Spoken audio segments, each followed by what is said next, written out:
Hey, this is the Social Outcast podcast with Jazz V. Taylor. Now we're going to jump right into this. This is kind of old, but it's still a hot topic, and it really revealed a lot of people's perspective and their minds, and it's crazy. It's a crazy situation. So Boosie allowed his son, I believe at 13 or 12, to have oral sex done on him by older women that Boosie knew. And I believe he paid them. So in reality, Boosie allowed his son to get statutory raped by pedophile women. That's the only conclusion on that. And Boosie feel like, not Boosie, but a lot of men, common folk, okay, that's not in the same tax bracket as him, feel like it's better than allowing your son to be gay. It's better than, like, I don't understand. And then when people bring up daughters, like, would you allow older men to do that to your daughter? They be like, that has nothing to do with this conversation.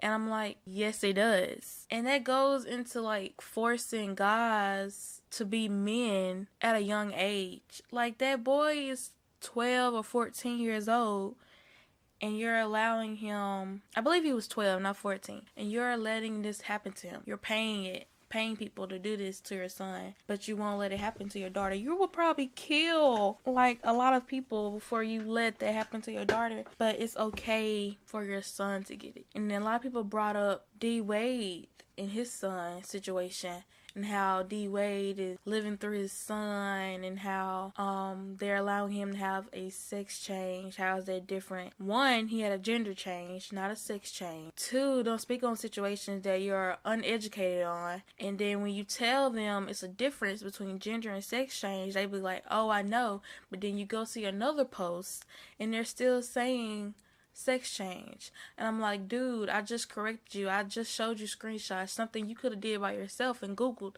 and you're still saying it. They honestly want something to defend their statements, but they can't say, oh, I still allow it with my daughter. You wouldn't do that. That's sexist. That's double standard. You're forcing your sons to be men at a young age. You're taking their childhood away. I was not thinking about no boys, no none of that, no kissing, no relationships at 12 years old. Like, I wasn't thinking about none of that. I literally started thinking about that in high school with my first official boyfriend.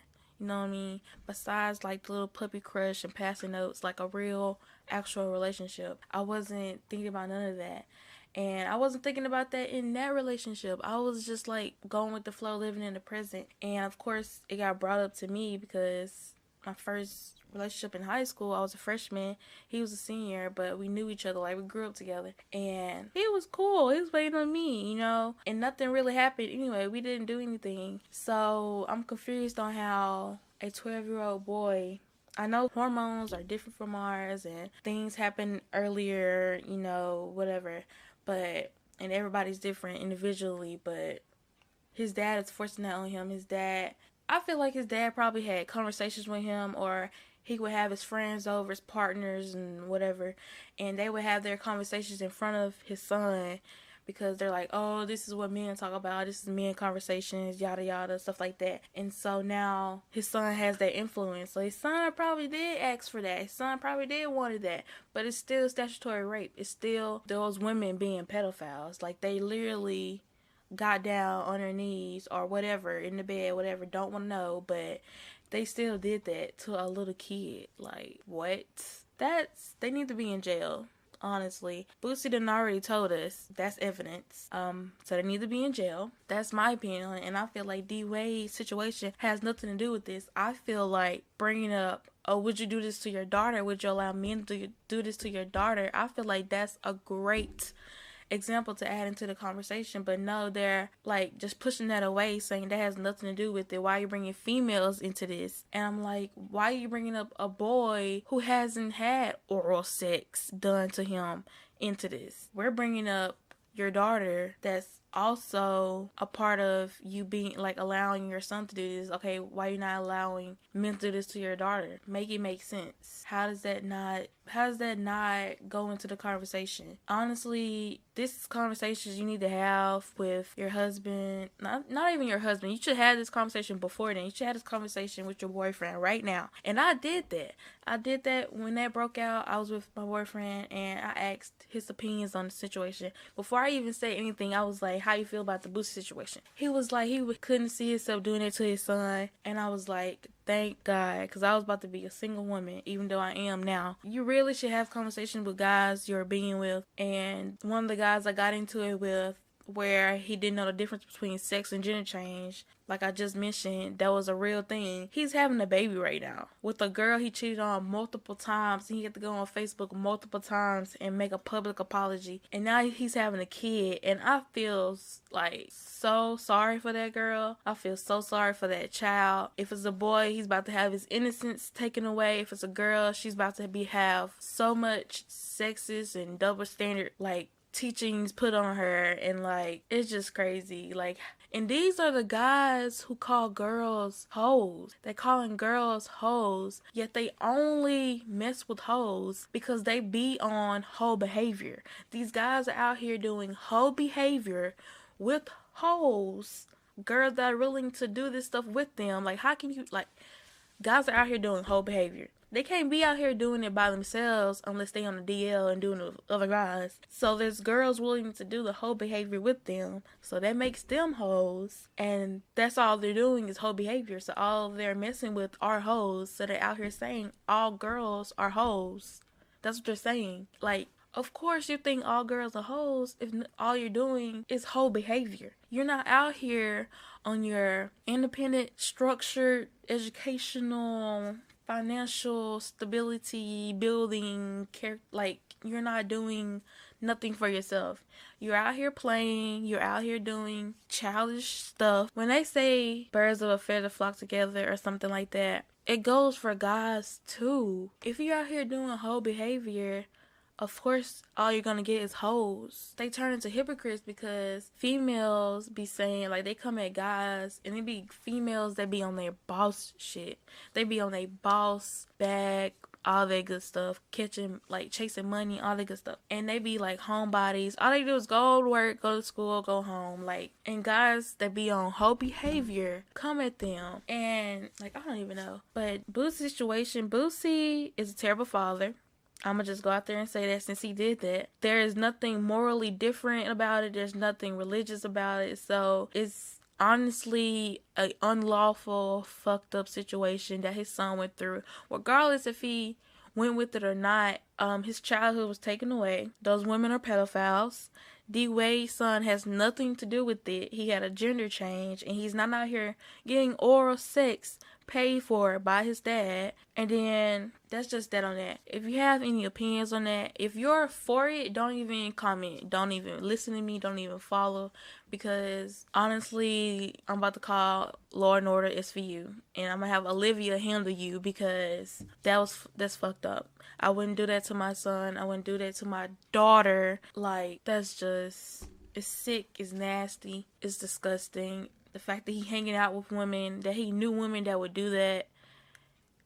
Like, just imagine the guys he's hanging out that's doing that. Imagine that. You need to have conversations with your boyfriends that you want in long term, that you want to marry, etc. Like, these are important conversations you need to have with people. Like, what would they allow? What would they not allow? What would you want to tell your children? What would you want to teach your children? The next topic, me personally, telling kids the truth instead of leaving them out of what's going on. People don't tell their kids anything that's going on. They don't teach them anything. Like, right now in public schools, when it comes to sexual education, they be like, no. So you don't want your kids to know how a condom works. So you don't want your kids to know about STDs, STIs. You don't want your kids to know about how you can still get STDs from kissing, from oral, from other stuff. Like, so you want your kids to be so founded on sexual education that they out here popping out babies, catching STDs because they didn't know better. And that's your fault. And if you don't want to do that because of religious reasons, I mean, hopefully you teaching them, hopefully you know about it. Hopefully you're educated on sex. Hopefully, I don't know.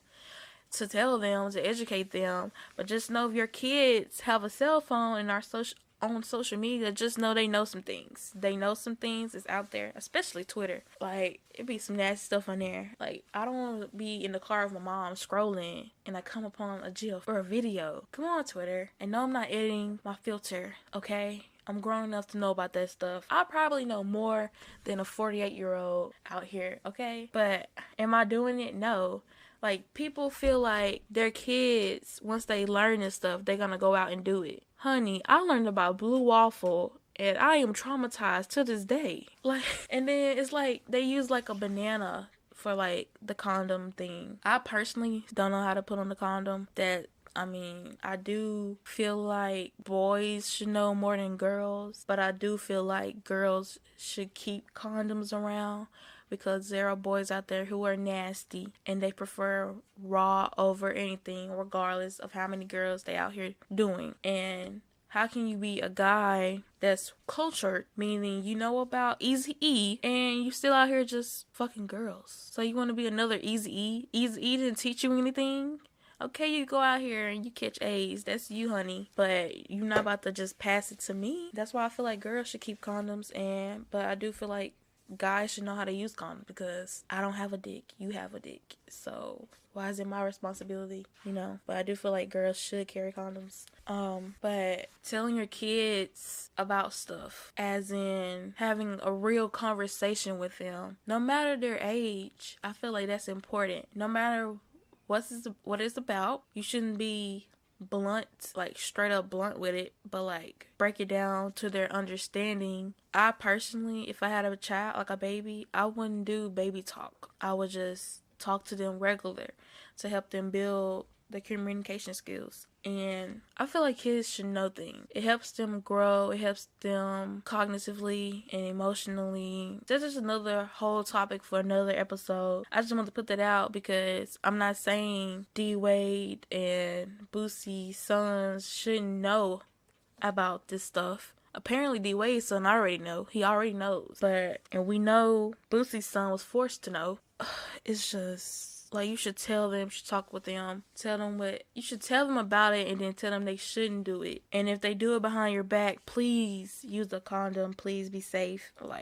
Because apparently kids are doing it behind your back regardless. But yeah, telling kids the truth instead of leaving them out of what's going on, that's a whole nother conversation for another time. But I just wanted to say that, like, adding on to Boosie and D-Wade's situation. Well, mostly Boosie's situation.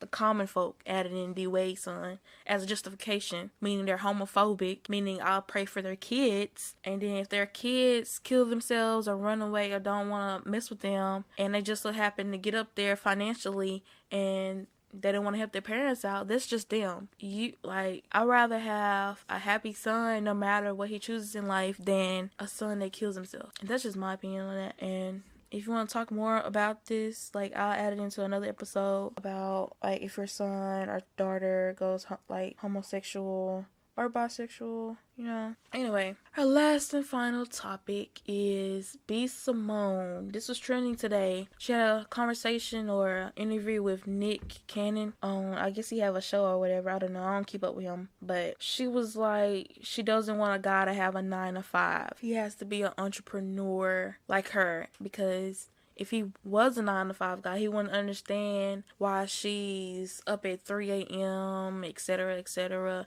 And, like, I don't know. I feel like either way, if he's an entrepreneur or he has a 9-to-5, I feel like if you can have a 9-to-5 and still be an entrepreneur, that's how I feel. But she said he got to be an entrepreneur regardless. He has to be a CEO of everything he makes, does, etc. He can't have a 9-to-5. And that's her preference, but still, you can be an entrepreneur and still be in your lowest of your whole life.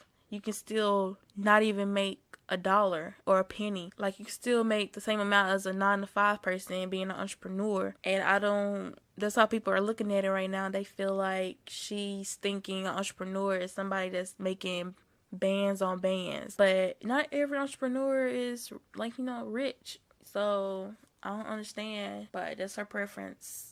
I wouldn't care. As long as he had a job and you're not just out here on your couch, like, that's great. I feel like you should have a job working on what you actually want to do, like business people, business majors, entrepreneurs, you have to have that 9 to 5 in order to get to where you want to go. You can't, like, some people can just start from nothing, but you got to pay the bills. And that's all for this podcast right here. So this is the Social Outcast podcast. This is Jazz V. Taylor. Make sure you join our Facebook group, and make sure you join our Instagram and Twitter. Our Instagram is growing faster than I thought. I love it. But we also have a Twitter page, which is full of information. I do make posts about our episodes, so you can have somewhere to post your comments, opinions, and perspective on things, or if you disagree or agree on what I said. I do like to have conversations with people. So I'm signing out.